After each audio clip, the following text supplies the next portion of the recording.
Yeah, right. So, let's get this started.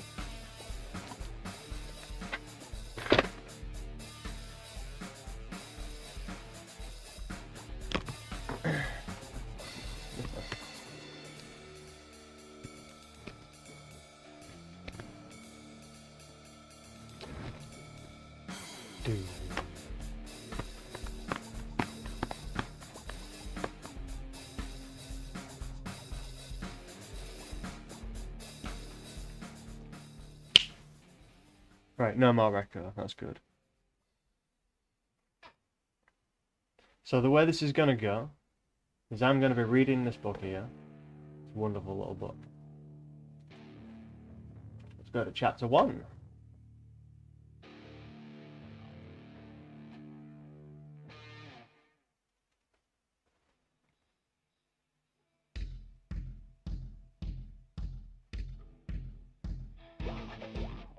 It was a bright cold day in April. The clocks were striking 13. Winston Smith, his chin muzzled into his breast in an effort to escape the vile wind, slipped quickly through the glass doors of Victory Mansion, though not quickly enough to prevent a swell of gritty dust from entering along with him.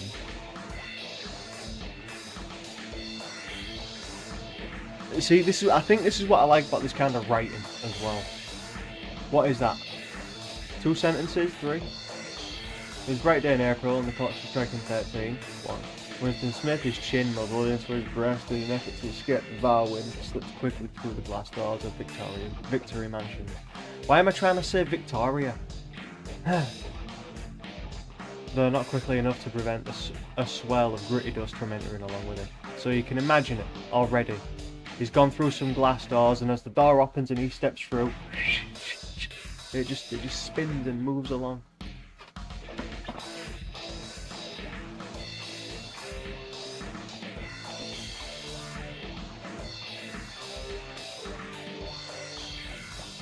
That's still not done anything for me, has it?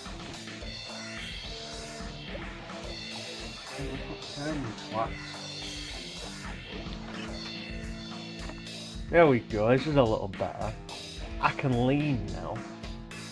See, I've got this lean going on. Right.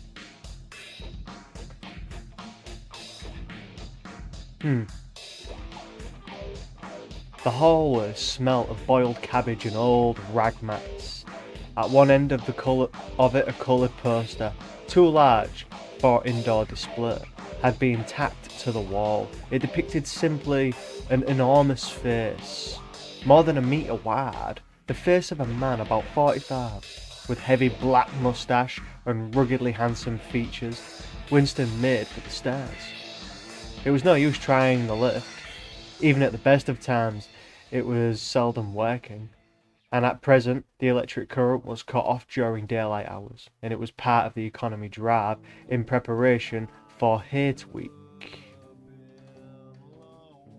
The flat was 7 flights up, and Winston, who was 39 and had a varicose ulcer above his right ankle, went slowly, resting several times on the way. On each landing, opposite the lift,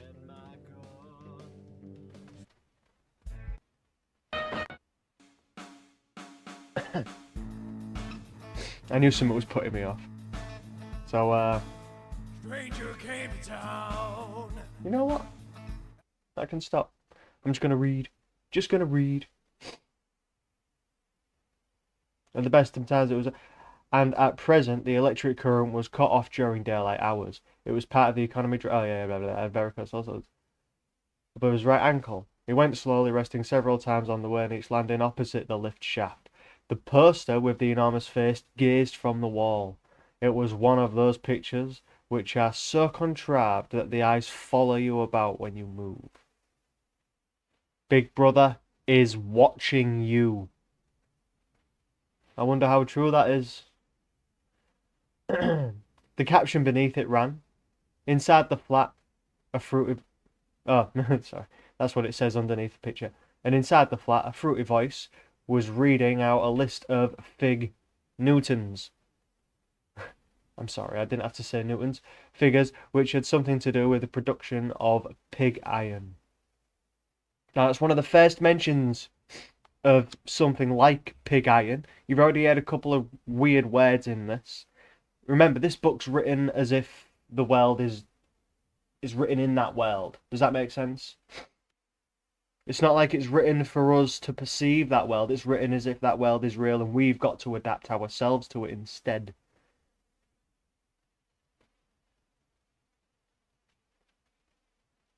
It's like watching, I don't know, it's like watching Harry Potter and being told about Diagon Alley. Ugh. By the way, that's just the word diagonally. Instead of going that way or that way, you go diagonally. And that's why it's called Anywhere. Anyway, it's like learning about that. And it's written like that for us to hear about it properly. But for them, it's just part of the world. Does that make sense? And here is doing the same thing. Doing the same thing.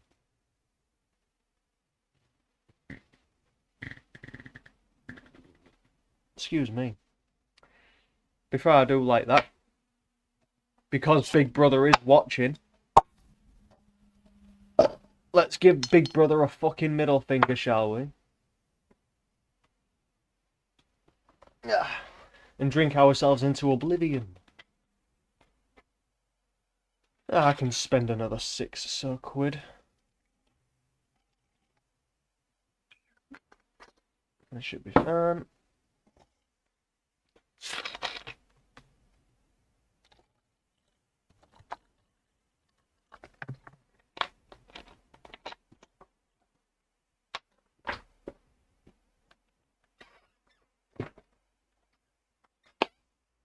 Oh, that's right. That's why I'm not sitting like that, because they're a fucking squeak. Oh, goddamn chair.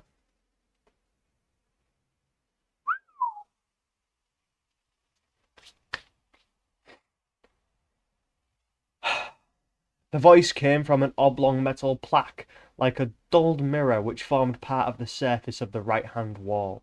Winston turned a switch, and the voice sank somewhat, though the words were still distinguishable.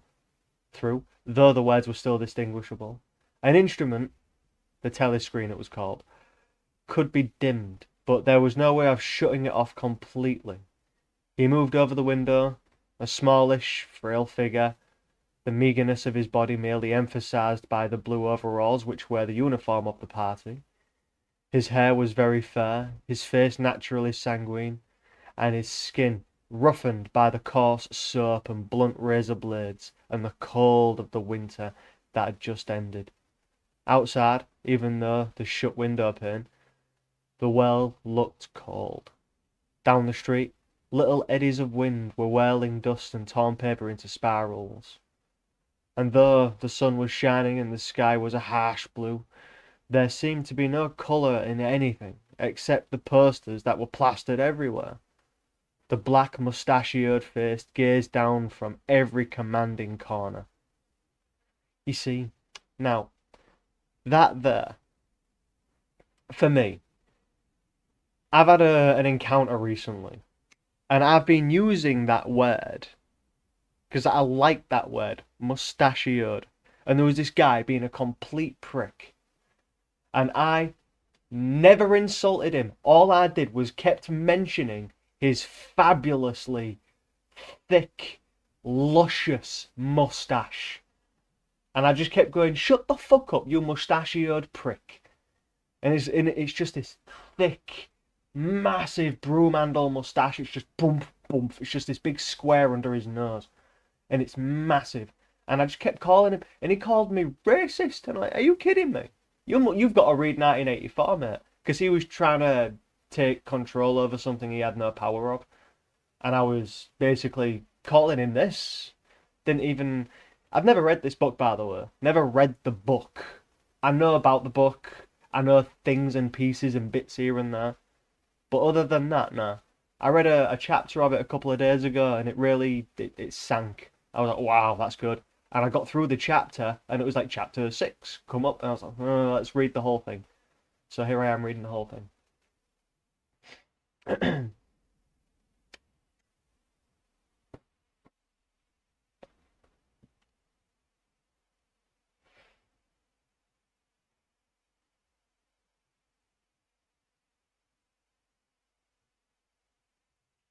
The black mustachioed face gazed down from every commanding corner. There was one on the house front immediately opposite. Big Brother is watching you, the caption said.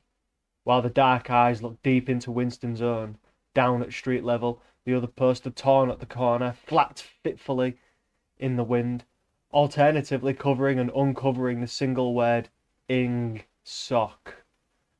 In the far distance, a helicopter skimmed down between the roofs, hovered in an instant like a blue bottle, and darted away again with a curving flight. It was the police patrol, snooping into people's windows. Huh. Really? How about that?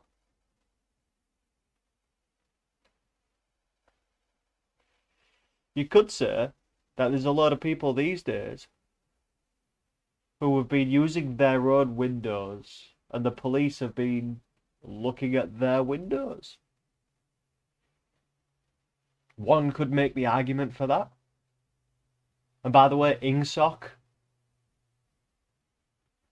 wonderful, wonderful piece. I like that. Learn what ingsoc is. Learn about that. Learn about that. It's interesting. The patrols, bloop, did not matter, however. Only the thought police mattered.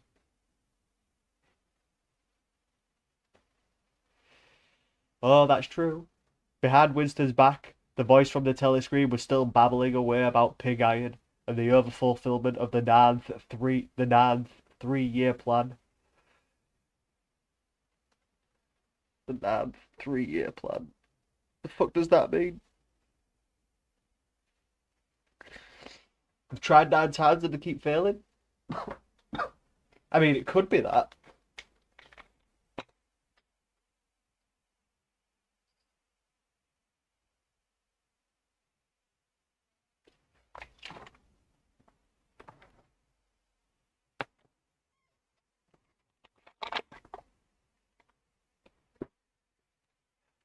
And I realise that I've poured myself a drink, so just give me a minute. Whoops. The NAND 3-year plan. The telescreen received and transmitted simultaneously. Any sound that Winston made above the level of a very low whisper would be picked up by it. Moreover, so long as he remained within the field of vision which the metal plaque commanded, he could be seen as well as heard. There was, of course, no way of knowing whether you were being watched at any given moment, how often, or on what system. The thought police plugged in on any individual wire was guesswork.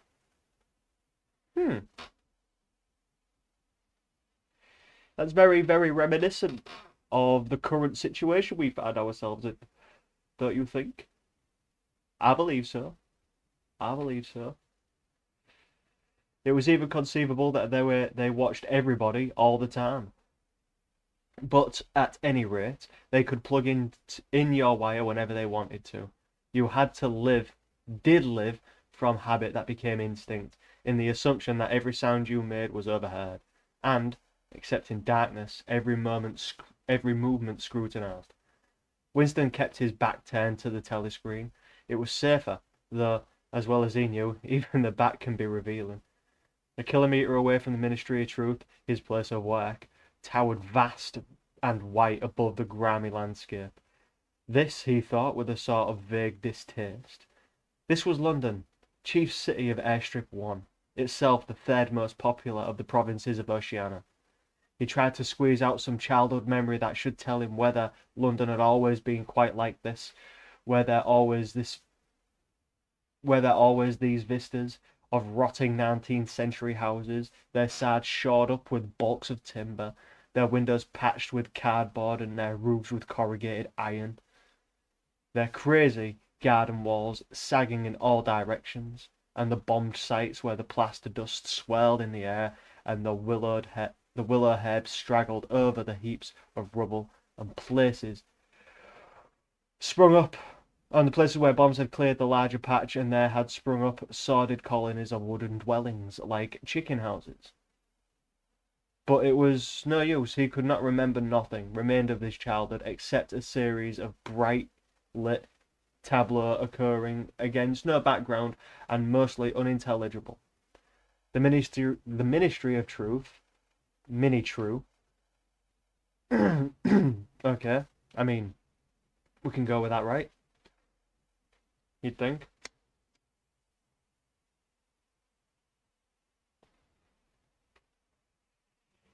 Mini True in newspeak. Newspeak was the official language of Oceania for an account of its structure and etymology. See the appendix. Was startlingly different from any other subject in sight.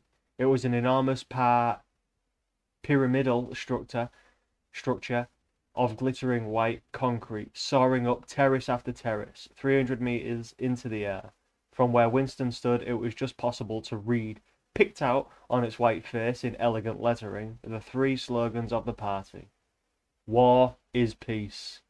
Freedom is slavery. Ignorance is strength. Now, you see, war is peace. You see, if you just take these things face value, you could argue for them. You could argue for them.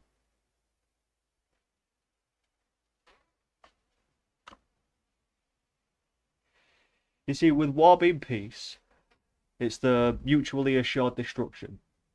That's basically war is peace. So if you have a nuke pointed at your enemy and they have a nuke pointed at you, and you know if he fires it, you can fire yours and you're both dead. Or if you fire it, he can fire his and you're both dead. You can do that. War is peace. It's like, okay, fine. We'll just, keep prodding and poking each other a little bit, but other than that, we won't launch these big things. Alright. Good idea. War is peace. You can argue for that. Freedom is slavery.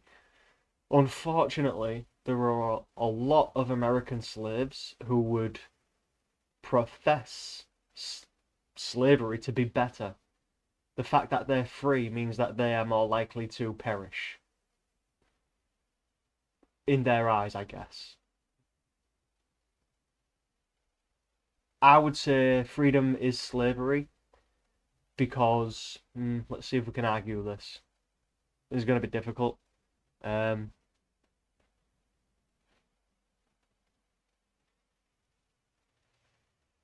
suppose if you're a slave and you're given, let's say, 2 days to do anything, but other than that, you have to do everything you're told.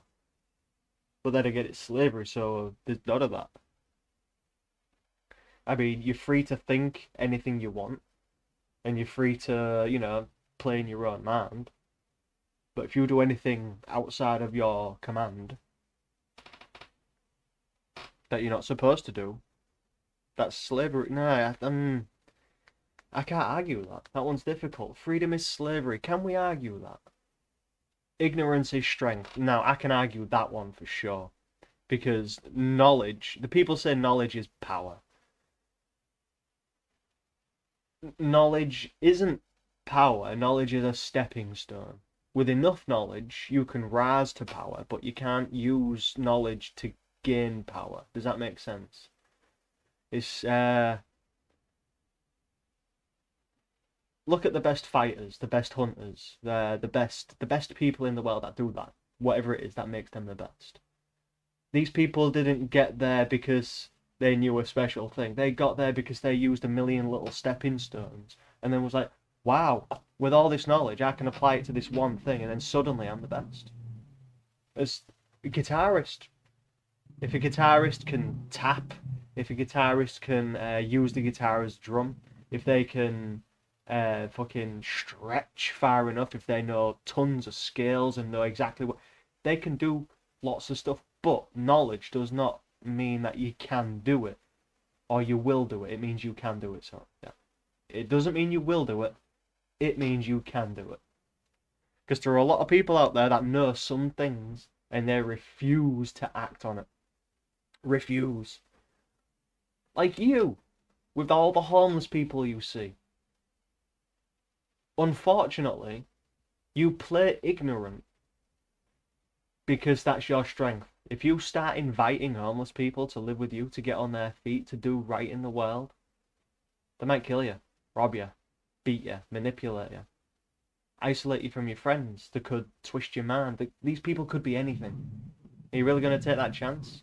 It's hard enough when you want a fucking boyfriend or a girlfriend to move in or start a life together. You know, when you take that chance.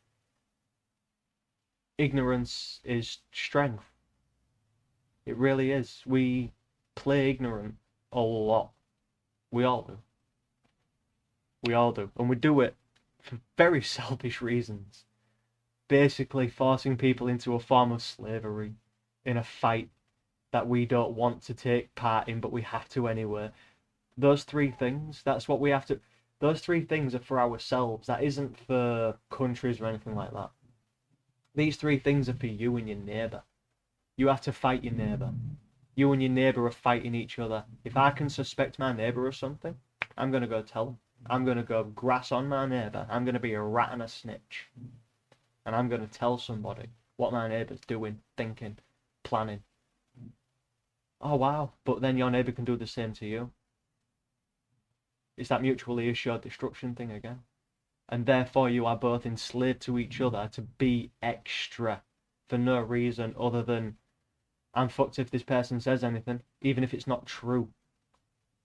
Even if it's not true. And we've seen that happen countless times in reality. So they play ignorant because they know they're at war with each other, and that's forcing them all to be slaves. I have just narrowed that down. I can't believe I just did that. But that is what they're doing.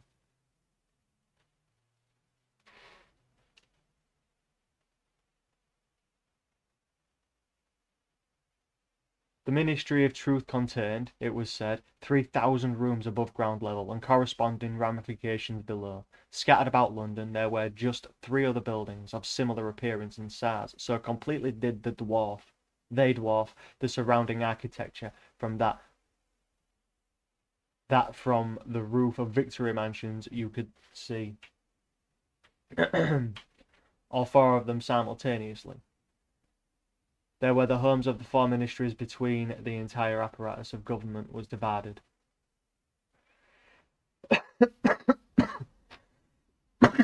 I can't read, by the way. I'm doing very badly at this.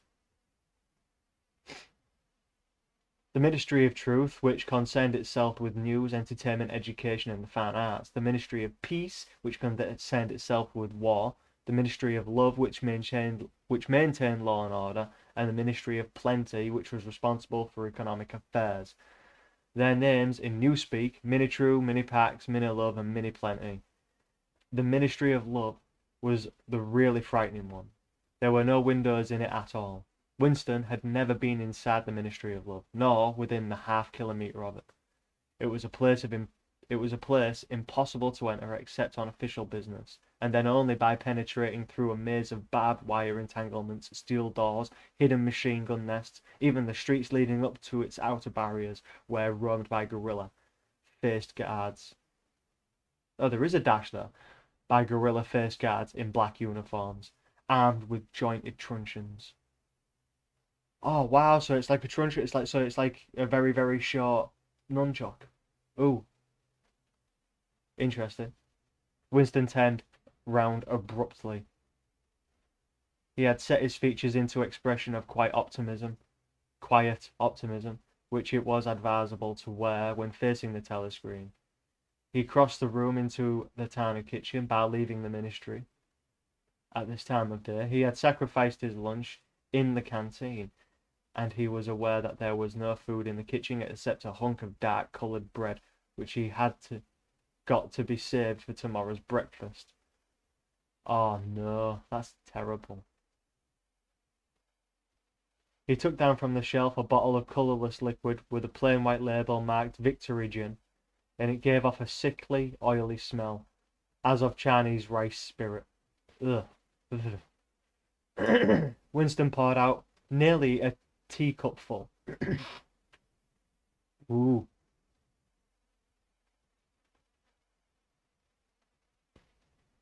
Nerved.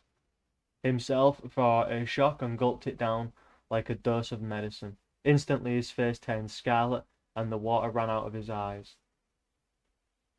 The stuff was like nitric acid, and moreover, in swallowing it, one had the sensation of being hit in the back of the head with a rubber club. Okay. Okay, so it's a drink of the BDSM crew. Got you. You're not that funny.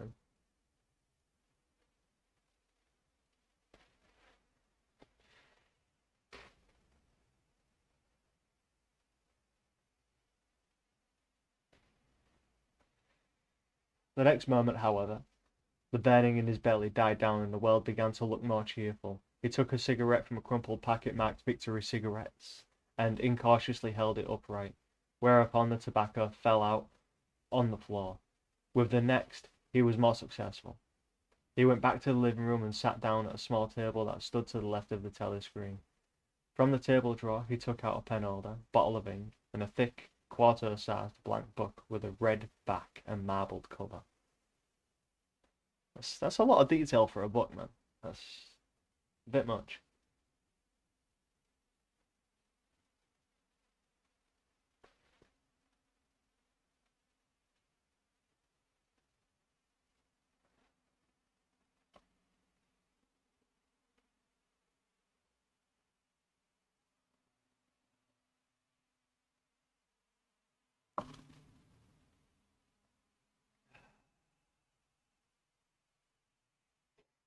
For some reason, the telescreen in the living room was in an unusual position. Instead of being placed, as was normal, in the end wall, where it could command the whole room, it was in the longer wall opposite the window to one side of it.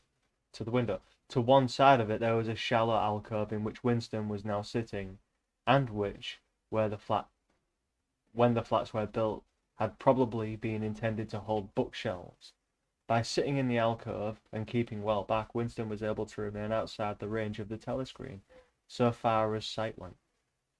He could be heard, of course, but so long as he stayed in his present position, he could not be seen. It was partly the unusual geography of the room that this had suggested to him the thing that he was now about to do.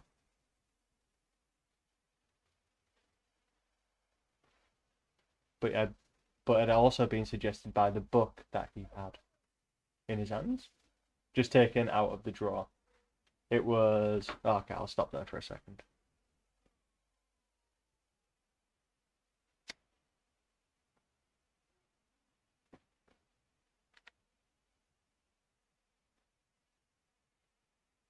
Don't forget when this was written. This was written a while back. It's maddening how fucking accurate it really is. Where's your computer? Where's your laptop? Do you use it in a place where it can see most of the room? Definitely see you. Even when it's off. Do you think your TV is not listening to you? I mean, this is eerie. This is weird to read. Because I'm reading about now, and this book is so fucking old, but I'm reading about now.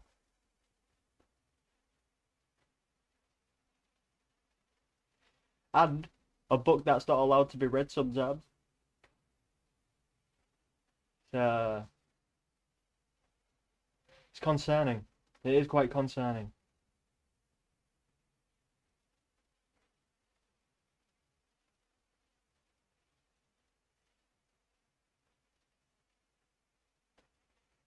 It was a peculiarly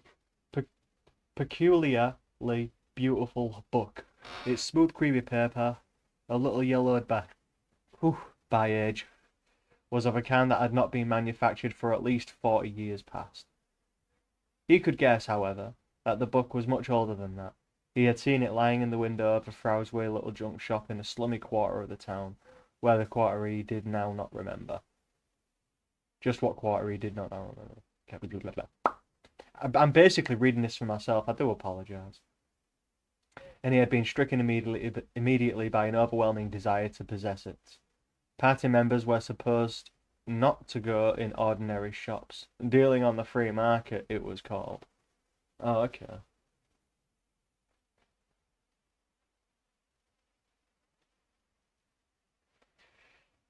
Is that why we don't see politicians go shopping?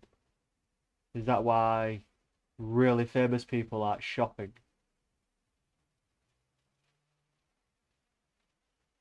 You see, in my opinion, these famous people, these celebrities, these uber rich motherfuckers, if they had any integrity, they'd live down the street from you.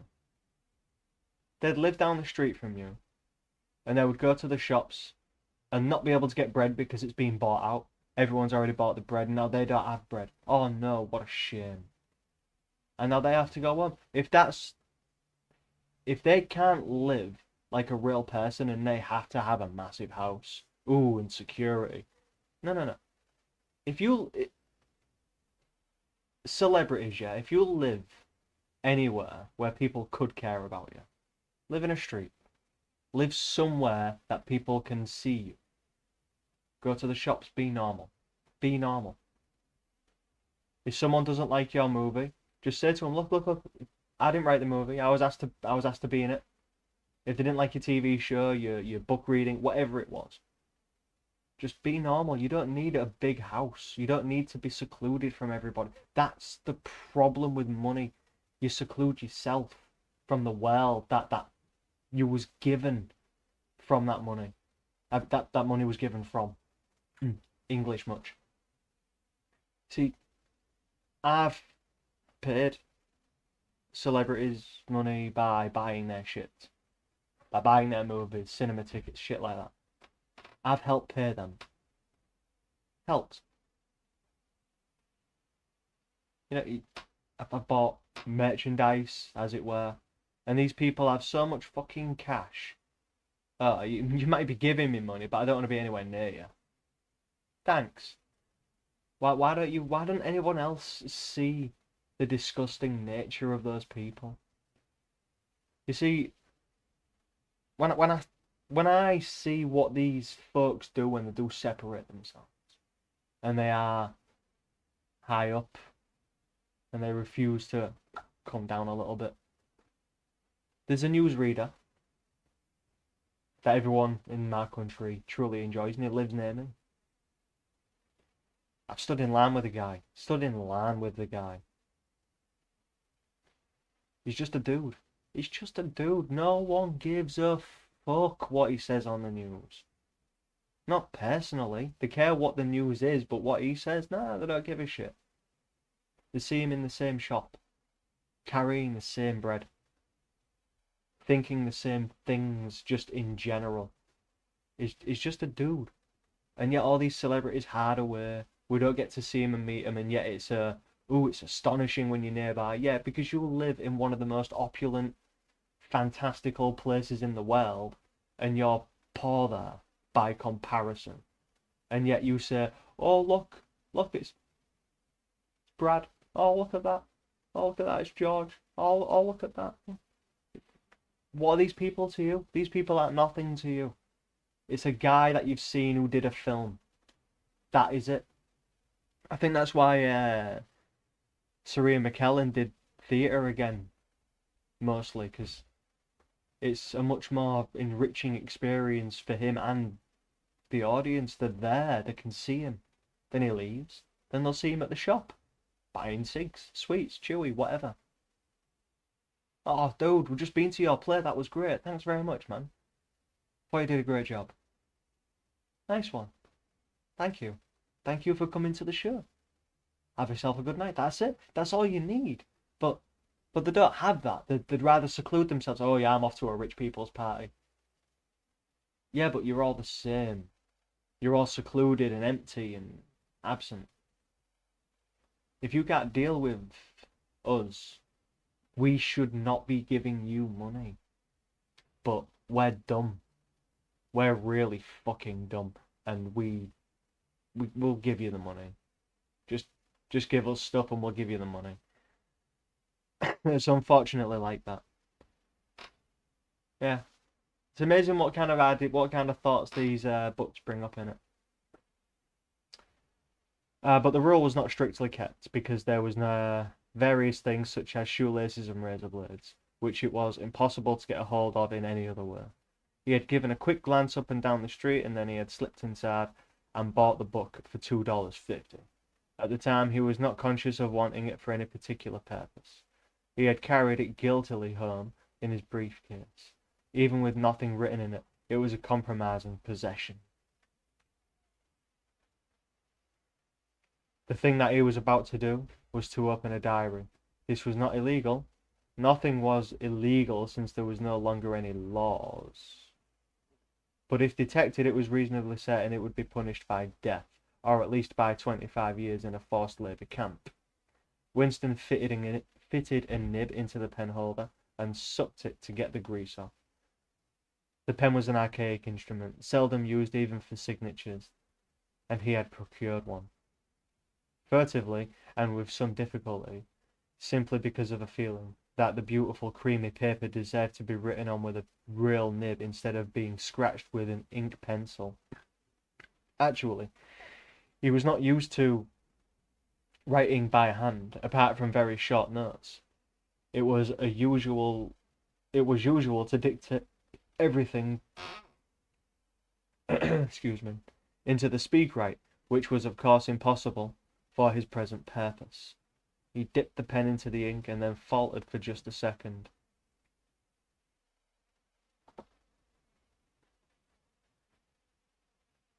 A tremor had gone through his bowels. To mark the paper was a decisive act. In small clumsy letters he wrote, April 4th, 1984. He sat back. A sense of complete helplessness had descended upon him. To begin with, he did not know he didn't know with any certainty that this was 1984. It must be around about that date, since he was fairly sure that his age was 39. He had believed that he had been born in 1944 or 1945, but it was never possible nowadays to pin down any date within a year or two. For whom it suddenly occurred to him to wonder, was he writing this diary? For the future? For the unborn? His mind hovered for a moment around the doubtful date of this page. He then fetched upon, with a bump against the newspeak word double think. For the first time the magnitude of what he had undertaken came home to him. How could you communicate with the future? It was of its nature impossible. Either the future would resemble the present, in which case it would not listen to him, or it would be different from it, and his predicament would be meaningless. For some time he sat gazing stupidly at the paper. The telescreen had changed over to strident military music. It was curious that he seemed not merely to have lost the power of expressing himself, but even have forgotten what it was that he had originally intended to say. For weeks past he had been making ready for this moment, and it had never crossed his mind that anything would be needed except courage. The actual writing would be easy. All he had to do was transfer to paper the interminable, restless monologue that had been running inside his head. Literally for years. Sorry, I didn't see that comma there. I didn't see the comma. Give me a minute. At this moment, however, even the monologue had dried up. Moreover, his varicose ulcer had begun itching unbearably. He dared not scratch it, because if he did so, it would always become inflamed. The seconds were ticking by. He was conscious of nothing except the blankness of the page in front of him, the itching of the skin above his ankle, and the blaring music. The slight booziness caused by that gin. Oh, and sorry. Again with the goddamn full stop that I'm misreading. I really should sit closer. This should do.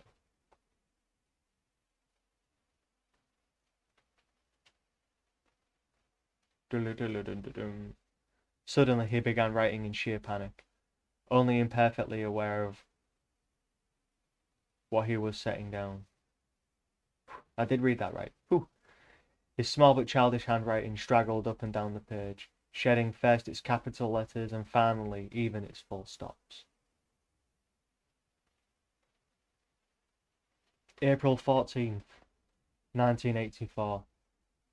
Last night to the flicks. All war films. One very good one of a ship full of refugees being bombed somewhere in the Mediterranean. Audience much amused by shots of a great huge fat man trying to swim away with a helicopter after him. First you saw him wallowing along in the water like a porpoise. Then you saw him through the helicopter's gun sights. And he was full of holes, and the sea around him turned pink, and he sank as suddenly as the holes had let in the water. Audience shouting with laughter. When he sank, then you saw a lifeboat full of children with a helicopter hovering over it. There was a middle-aged woman, might have been a Jewess, sitting up in the bow with a little boy about 3 years old in her arms. Little boy screaming with fright and hiding his head between her breasts as if he was trying to burrow right into her, and the woman putting her arms around him and comforting him, although she was blue with fright herself, all the time covering him up as much as possible, as if she thought her arms could keep the bullets off him. Then the helicopter planted a 20-kilo bomb in among them, terrific flash, and the boat went all to matchwood. Then there was a wonderful shot of a child's arms going up, right up into the air. A helicopter with a camera on its nose must have followed it up there with a lot of applause from the party seats. But a woman down in the prowl part of the house suddenly started kicking up a fuss and shouting. They didn't ought have showed it none in front of any kids. They didn't. It ain't right. Not in front of kids. It ain't until the police turned her out. Why is that twice? That is twice. It ain't until the police turned her out. I don't suppose anything happened to her. Nobody cares what the pros say. Typical pro reaction. They never. Winston stopped writing. Partly because he was suffering from cramp, but he didn't know what had made him pour out this stream of rubbish. But the curious thing was that while he was doing so, totally different memory had clarified itself in his mind, to the point where he almost felt equal to writing it down.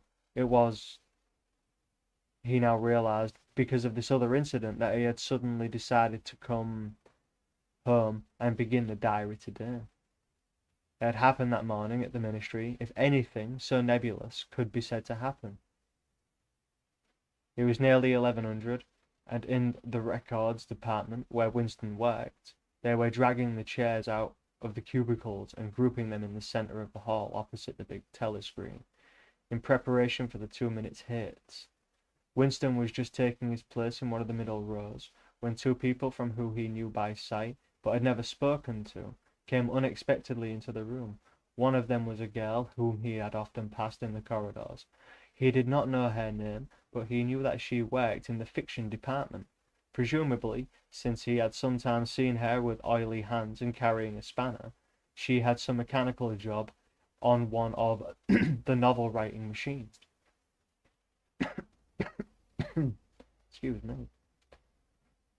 She was a bald-looking girl of about 27, with thick hair, a freckled face, and swift athletic movements.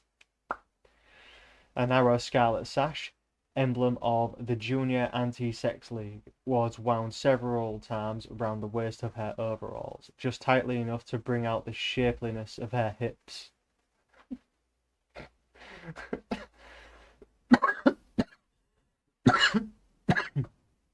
Anti-Sex League, dressing like that. That's one of the women that dress that way and then complain when they get hooted at. You know that. You know what I mean. You know what I mean. That's what that is. Excuse me, but this is completely the opposite to what I was expecting. It's like, you did that on purpose. That's you doing that shit on purpose. Fuck off. Sorry. Winston had disliked her from the very first moment of seeing her. He knew the reason. It was because of the atmosphere of hockey fields and the cold baths and community hikes and general clean-mindedness which she managed to carry about with her. He disliked nearly all women. Ugh. Is this one of those stories? Okay. And especially the young and pretty ones. Okay. Who were the most bigoted adherents of the party. The swallowers of slogans. The amateur spies and nosers out of unorthodox. But this particular girl gave him the impression of being more dangerous than most. Once, when they passed in the corridor, she gave him a quick, sidelong glance which seemed to pierce right into him, and for a moment he had filled him with black terror. The idea had even crossed his mind that she might be an agent of the thought police. That it was true was very unlikely. Still, he continued to feel a peculiar uneasiness, which had fear mixed up in it as well as hostility, whenever she was anywhere near him. Am I putting commas and full stops in the wrong place? I should stop doing that, shouldn't I? The other man was a man named... the other person was a man named O'Brien. A member of the inner party and holder of some post so important and remote that Winston had only a dim idea of its nature. A momentary hush passed over the group of people around the chairs as they saw the black overalls of an inner party member approaching. O'Brien was a large, burly man with a thick neck and coarse, humorous, brutal face. In spite of his formidable appearance, he had a certain charm of manner. He had a trick of resettling his spectacles on his nose, which was curiously disarming, in some indefinable way, curiously civilized. It was a gesture which, if anyone still thought in such terms, might have recalled an 18th century nobleman offering his snuffle box. Snuffle box? What the fuck's a snuffle box? Did I just invent a word? What the fuck's a snuffle box? Is that like a matchbox you put 2 roaches in? There you go. Snuffle box. Snuff box.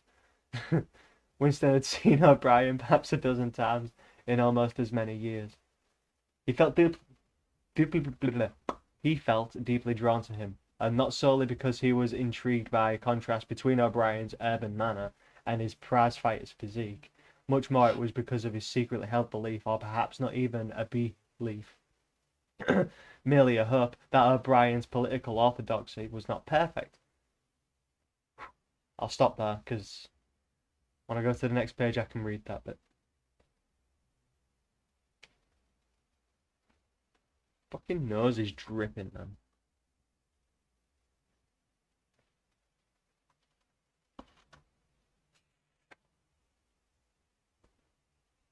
Something in his face suggested it irresistibly.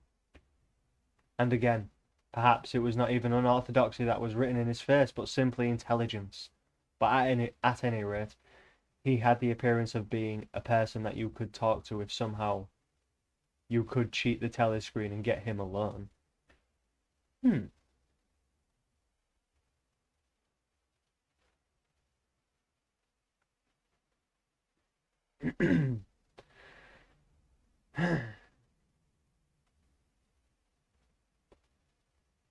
Winston had never made the smallest effort to verify this guess. Indeed, there was no way of doing so. At this moment, O'Brien glanced at his wristwatch, saw that it was nearly 1100, and evidently decided to stay in the records department until the 2 minutes hit was over. He took a chair in the same row as Winston, a couple of places away. A small, sandy-haired woman who worked in the next cubicle to Winston was between them. The girl with dark hair was sitting immediately behind. That's a very conspicuous seating arrangement. The next moment, a hideous grinding speech as of some monstrous machine running without oil burst from the big telescreen at the end of the room. It was a noise that set one's teeth on edge and bristled the hair of the back of one's neck. The hate had started. As usual, the face of Emmanuel Goldstein, the enemy of the people, had flashed on the screen. There were hisses here and there among the audience. The little sandy-haired woman gave a squeak of mingled fear and disgust. Goldstein was the renegade and backslider who once, long ago, how long ago nobody quite remembered, had been one of the leading figures of the party, almost on a level with the big brother himself, and then had engaged in counter-revolutionary activities, had been condemned to death, and had mysteriously escaped and disappeared.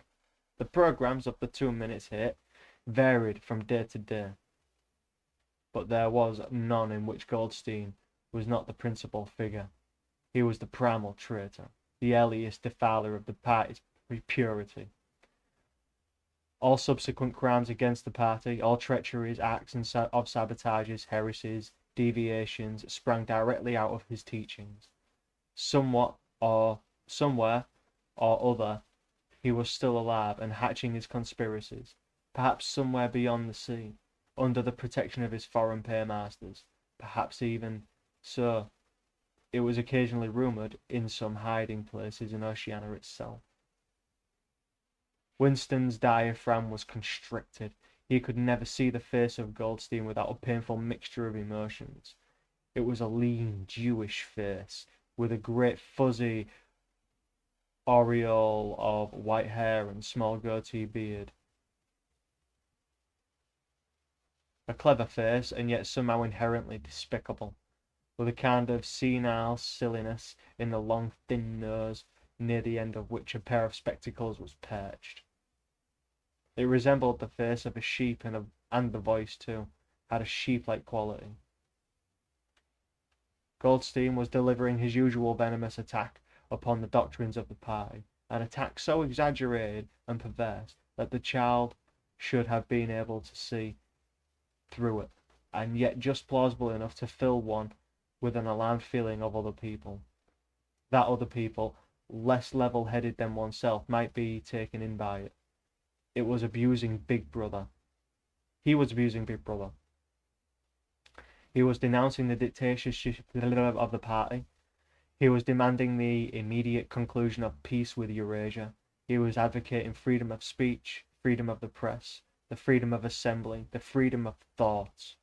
He was crying hysterically that the revolution had been betrayed, and all this in rapid polysyllabic speech which had a sort of parody of the habitual style of the orators of the party, and even contained newspeak words, more newspeak words indeed than any party member would normally use in real life, and all the while, lest one should be in any doubt as to the reality which Goldstein's specious claptrap covered. Behind his head on the telescreen there marched the endless columns of the Eurasian army, row after row of solid-looking men with expressionless Asiatic faces, who swam up in the surface of screen and vanished, to be replaced by others exactly similar. The dull rhythmic tramp of the soldiers' boots formed the background of Goldstein's bleating voice. This is a bitch to read. I really should have prepared for this. Before the hit had proceeded for 30 seconds, uncontrollable exclamations of rage were breaking out from half of the people in the room. The self-satisfied sheep-like face on the screen, the terrifying power of the Eurasian army behind it, were too much to be borne. Besides, the sight or even the thought of Goldstein produced fear and anger automatically. He was an object of hatred and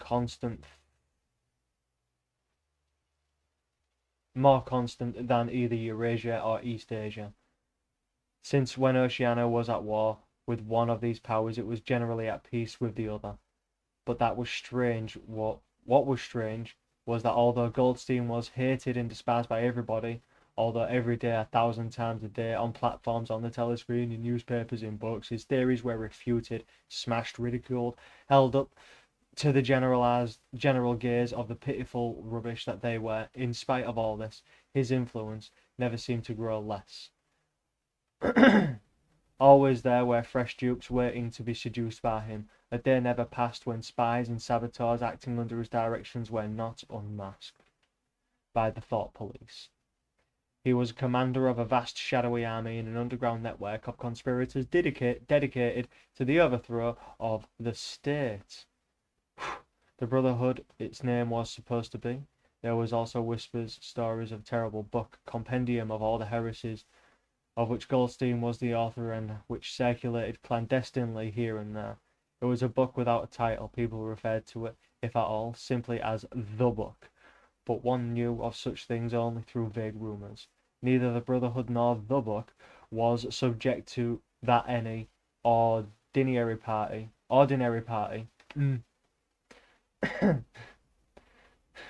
would mention if there was a way of avoiding it. In its second minute, the hate rose to a frenzy. People were leaping up and down in their places and shouting at the tops of their voices in an effort to drown out the maddening, bleating voice that came from the screen. The little sandy-haired woman had turned bright pink, and her mouth was opening and shutting like that of a landed fish. Pop, pop, pop, pop, pop. Even O'Brien's heavy face was flushed. He was sitting very straight in his chair, his powerful chest swelling and quivering, as though he were standing up to the assault of a wave. The dark-haired girl behind Winston had begun crying out, "Swan, swan, swan!" And suddenly she picked up a heavy newspeak dictionary and flung it at the screen, and struck Goldstein's nose and bounced off.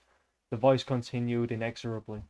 In a lucid moment, Winston found that he was shouting with the others and kicking his heel violently against the rung of his chair. The horrible thing about the 2 minutes hit was not that one was obliged to act a part, but on the contrary, that it was impossible to avoid joining in. Within 30 seconds, any pretense was always unnecessary.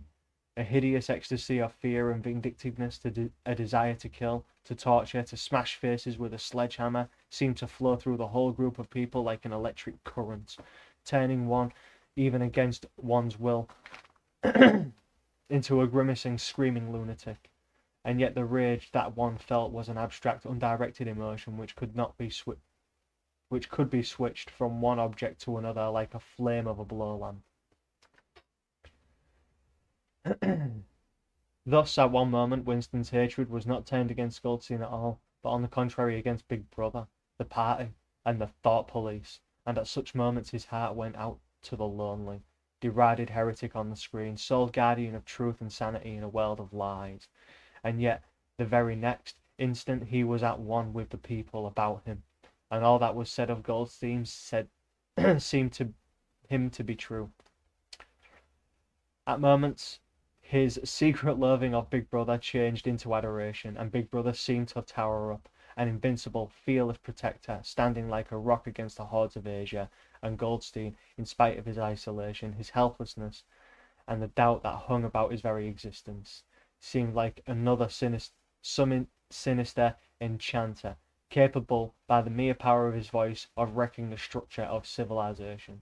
It was even possible, at moments, to switch one's hatred this way or that way by voluntary act, suddenly, by a sort of violent effort with which one wrenches one's head away from the pillow in a nightmare. Okay. My fucking god, I'm reading this like a goddamn idiot. I've got this.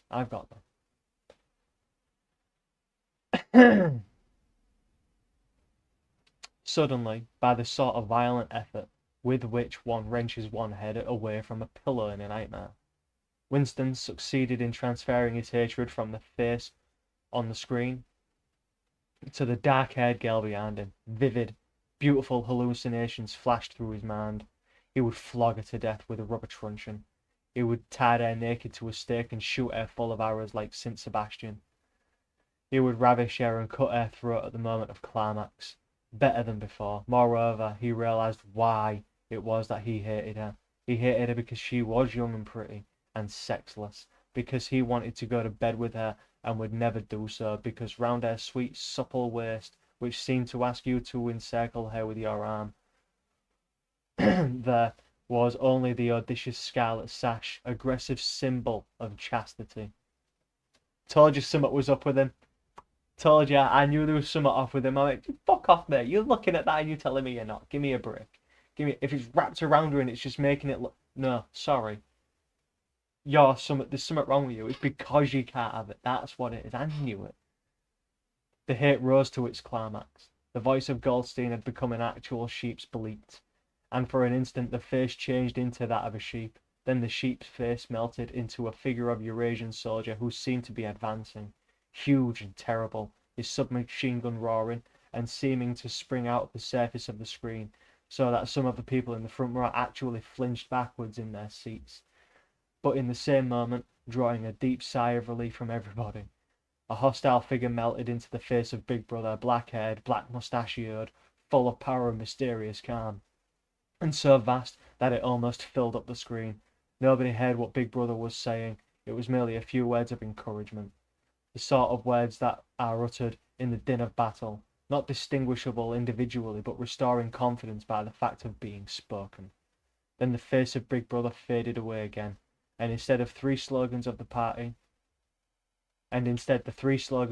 stood out in bold capitals. War is peace, freedom is slavery, and ignorance is strength.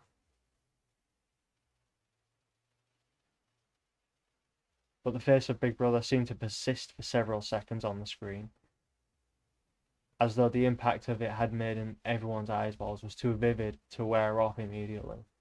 The little sandy-haired woman had flung herself forward over the back of the chair in front of her. With a tremulous murmur that sounded like "My saviour," she extended her arms towards the screen, then she buried her face in her hands. It was apparent that she was uttering a prayer. At this moment, the entire group of people broke into a deep, slow, rhythmical chant of B, B, B, B, B, B, B, B. That's the one, yeah. So they're doing BB twice. Over and over again, slowly, very slowly, with a long pause between the first B and the second. A heavy murmurous sound, somehow curiously savage, in the background of which one seemed to hear the stamp of naked feet and the throbbing of tom-toms. For perhaps as much as 30 seconds they kept it up. It was a refrain that was often heard in moments of overwhelming emotion. Partly it was a sort of hymn to the wisdom and majesty of Big Brother, but still it was more of an act of self-hypnosis, a deliberate drowning of consciousness by meanings of rhythmic noise. Winston's entrails seemed to grow cold. In the 2 minutes hit, he could not help sharing in general delirium, but this subhuman chanting of B, B, B, B, always filled him with horror. Of course he chanted with the rest. It was impossible to do otherwise. To dissemble your feelings, to control your thirst, to do what everyone else is doing, was an instinctive reaction, but there was a space of a couple of seconds during which the expression of his eyes might conceivably have betrayed him, and it was exactly at this moment that the significant thing happened, if indeed it did happen. Momentarily he caught O'Brien's eye. O'Brien had stood up. He had taken off his spectacles and was in the act of resettling them on his nose with a characteristic gesture. But this was a fraction of a second when their eyes met, and for as long as it took to happen, Winston knew, yes, he knew, that O'Brien was thinking the same thing as himself. An unmistakable message had passed. It was as though their two minds had opened and the thoughts were flowing from one into the other through their eyes. "I'm with you, man," O'Brien seemed to be saying to him. "I know precisely what you're feeling. I know all about your contempt and your hatred and your disgust, but don't worry, I'm on your side." And then the flash of intelligence was gone, and O'Brien's face was inscrutably as everybody else's. That was all, and he was already uncertain whether it had happened. Blah, blah, blah. Such incidents had never had any sequel. All they did was keep alive in him the belief or hope that others besides himself were the enemies of the party. Perhaps the rumours of the vast underground conspiracies were true after all. Perhaps the Brotherhood really existed. It was impossible, in spite of the endless arrests and confessions and executions, to be sure that the Brotherhood was not simply a myth. Some days he believed in it, some days not. There was no evidence, only fleeting glimpses that might mean anything or nothing. Snatches of overheard conversation, faint scribbles on lavatory walls. Once, even, when two strangers met, a small movement of hand which had looked as though it might be a signal of recognition. It was all guesswork. very likely to have imagined everything. He had gone back to his cubicle without looking at O'Brien again. The idea of following up their momentary contact hardly crossed his mind. It would have been inconceivably dangerous even if he had known how to set about doing it. For a second, 2 seconds, they had exchanged an equivocal glance, and that was the end of the story. But even that was a memorable event, in the locked loneliness in which one had to live. Winston roused himself and sat up straighter. He let out a belch. The gin was rising from his stomach. His eyes refocused on the page. He discovered that while he sat helplessly musing, he had also been writing, as though by automatic action, and it was no longer the same cramped, awkward handwriting as before. His pen had slid voluptuously over the smooth paper, printing in large and neat capitals. Down with Big Brother. Down with Big Brother. Down with Big Brother. Down with Big Brother. Down with Big Brother. Over and over again.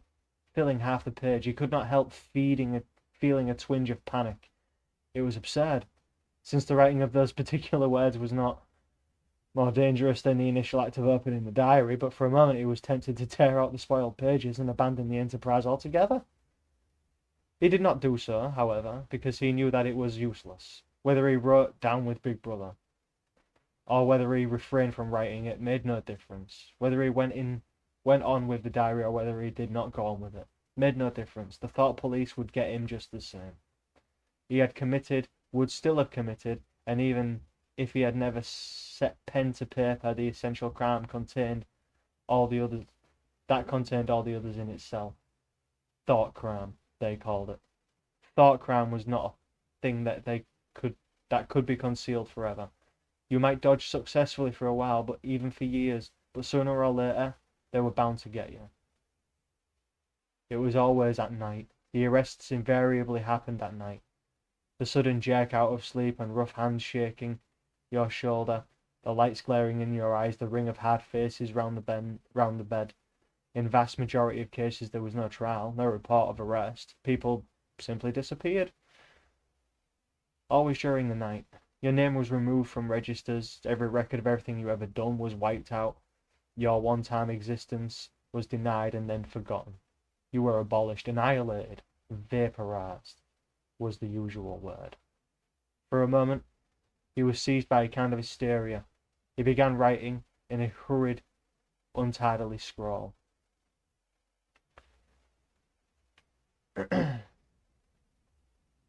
They'll shoot me. I don't care. They'll shoot me in the back of the head. I don't care.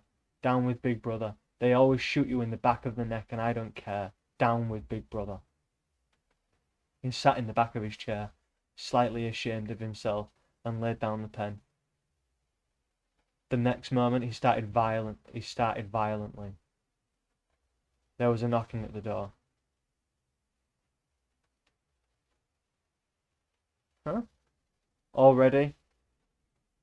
He sat as still as a mouse, in the futile hope whoever it was might go away after a single attempt, but no, the knocking was repeated. The worst thing of all would be to delay.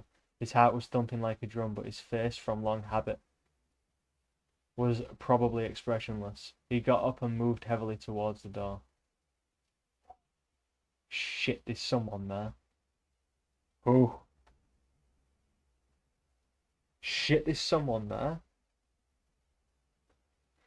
What do we do? I mean,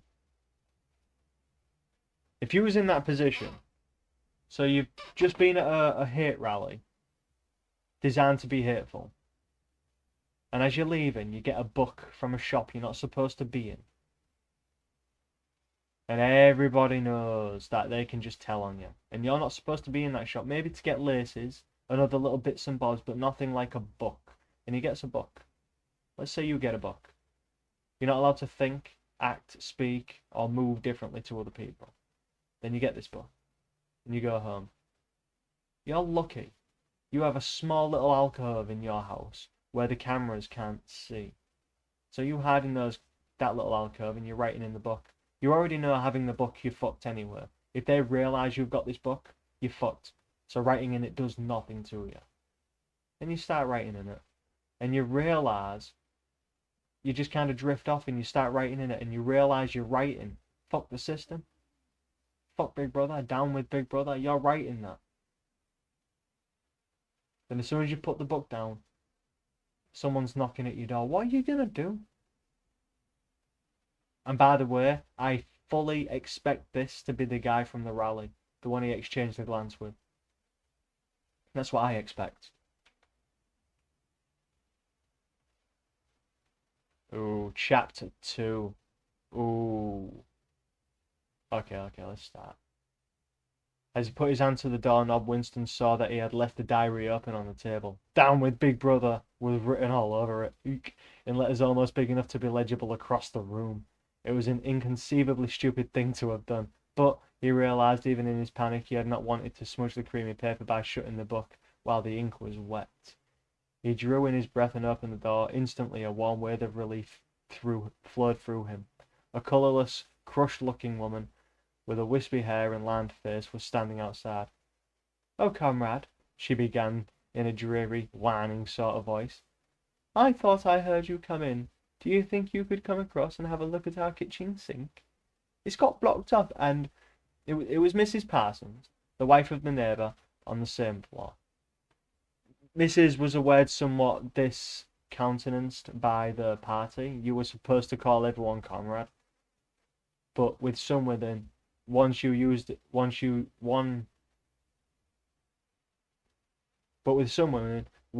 instinctively. She was a woman of about 30, but looking much older. One had the impression that there were dust in the creases of her face. Oh, come on, you're 30. Oh, that's not good.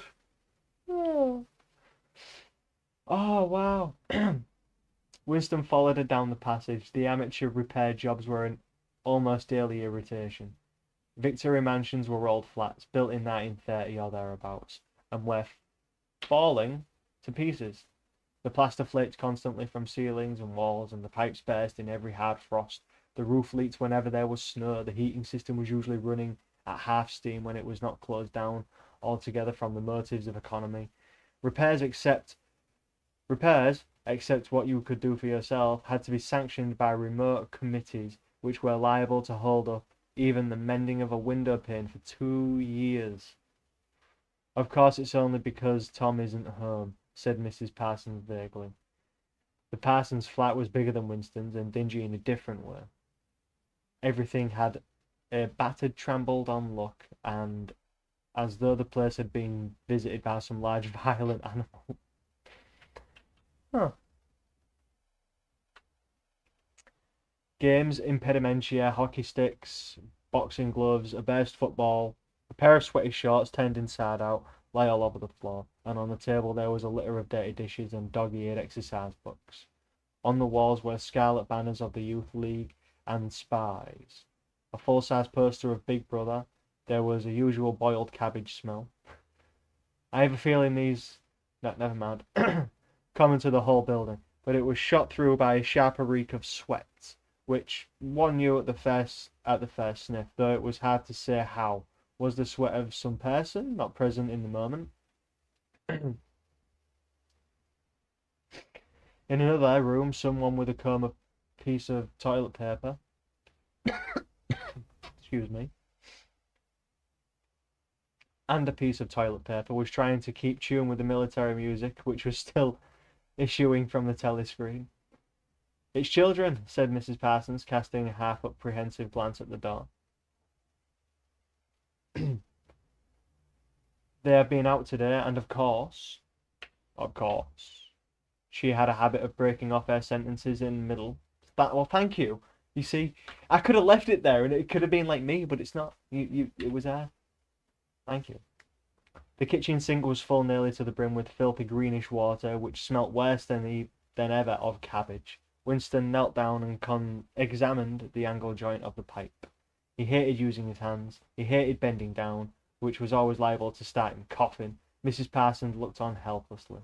"Of course, if Tom was home, he'd put it right in a moment," she said. "He loves anything like that. He's ever so good with his hands, Tom is." Parsons was Winslow's fellow employee at the Ministry of Truth. Huh. He was a fattish but active man of paralyzing stupidity, a mass of imbecile enthusiasms, one of those completely unquestioning. Do you reckon if I changed my accent, I'd read it better? Well, he was devoted drudges on a home, more even though than the thought police, and the stability of the party depended. At 35, he had just been unwillingly evicted from the Youth League. No. And before graduating into the Youth League, he had managed to stay on in the spies for a year behind the statutory age. At the ministry, he was employed in some subordinate post for which... Okay, I'll stop now. I do apologize. For which intelligence was not required. But on the other hand, he was a leading figure in the sports committee and all the other committees engaged in organizing community hikes, spontaneous demonstrations, saving campaigns, and voluntary activities. Generally, there's that word there. He would inform you with a quiet pride, between whiffs of his pipe, that he had put on an appearance at the community centre every evening for the past 4 years, an overpowering smell of sweat, a sort of unconscious testimony to the strenuousness of his life, followed him about wherever he went. There is no H there. And even remained behind him after he'd gone. "Have you got a spanner?" said Winston, fiddling with the nut on the angle joint. I thought he was fiddling with something else then. Bloody hell. "A spanner?" said Mrs. Parsons, immediately becoming invertebrate. "I don't know, I'm sure, perhaps the children... There was a trampling of boots and another blast of the comb as the children charged into the living room. Mrs. Parsons brought the spanner. Winston let out the water and disgustedly moved the clot of human hair that had blocked up the pipe. He cleaned his fingers as best he could, and the cold water tapped him and came back in the water room. Honestly, after an hour I got bored. I've been pushing this for 20 minutes. I don't even know what time it is. Where's the fucking moose? There's the moose. Oh, 20 past 2. How about that?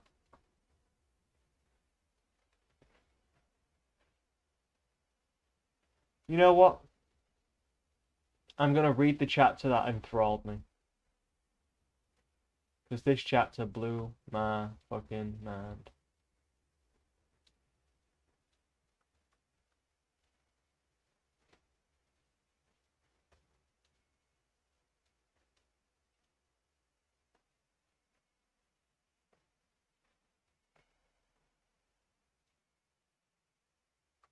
This.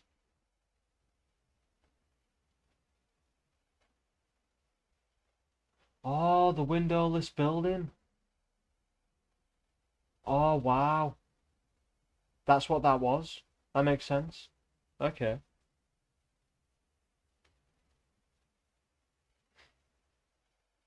Eh. 2 people watched for 2 minutes. That's not too bad. Oh. But yeah, chapter 5 is what got me.